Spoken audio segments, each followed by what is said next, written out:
వ్యాసం వసిష్ఠనప్తారం శక్తే పౌత్రమకల్మషం పరాశరాత్మజం వందే శుకతాతం తపోనిధిం. ఆషాఢ శుద్ధ పౌర్ణిమ నాడు వ్యాస భగవానుడు జన్మించాడు. అందువల్ల ఇది వ్యాస పౌర్ణిమ అంటాం. వ్యాస పౌర్ణిమ అత్యంత పవిత్రమైన గురు పౌర్ణిమగా మనమంతా హైందవులం భావిస్తుంటాం.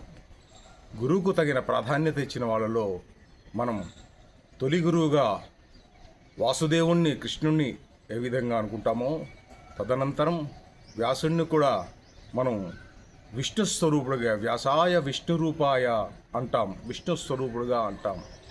ఎందుకు వ్యాసుని గురువుగా మనం భావిస్తున్నాము అంటే,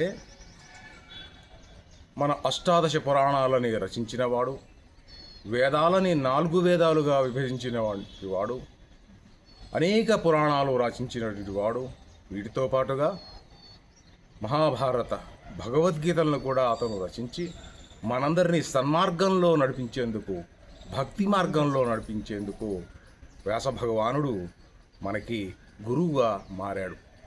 వ్యాసుడు పరాశరునికి,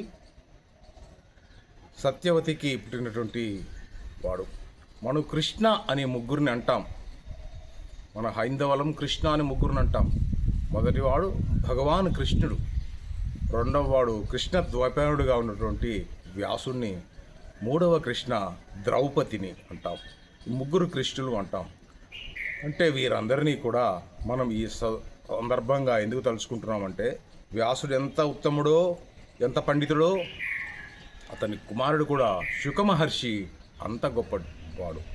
ఈ వ్యాస భగవానుడు మనందరినీ సన్మార్గంలో ఉంచి మనని ఉన్నత గతులు పొందేందుకు అతను చేసిన ఈ రచనల్ని గుర్తుగా మనం ఈ గురు పరంపరని మనం గురువుగా భావిస్తున్నాం. ఆధునిక కాలంలో 8వ శతాబ్దంలో శంకరాచార్యుల వారు, రామానుజాచార్యుల వారు, మధ్వాచార్యుల వారు, వీరంతా కూడా గురువులుగా మనం భావిస్తున్నాం. ఈ గురు పౌర్ణమి రోజున మనమందరం పెద్దల్ని గురువుగా భావిస్తూ మనం వారికి నమస్కరిస్తుంటాం. గురువన్న ఎవరో గురుతు చేసిన సాయి, సాయి షిరిడీ సాయిని కూడా మనం ఆధునికులు గురువుగా భావిస్తుంటాం. ఇటువంటి గురువులందరినీ కూడా మనం తలుచుకుంటూ ఈ వ్యాస పూర్ణిమ మన్ని గురువు అంటే చీకటి నుంచి, అంధకారం నుంచి మనం బయటికి తీసుకొచ్చినటువంటి ఈ గురువులందరికీ కూడా ప్రణామం చేస్తూ, గురు బ్రహ్మ గురు విష్ణు గురుదేవో మహేశ్వర గురు సాక్షాత్ పరం బ్రహ్మ తస్మై శ్రీ గురవే నమః.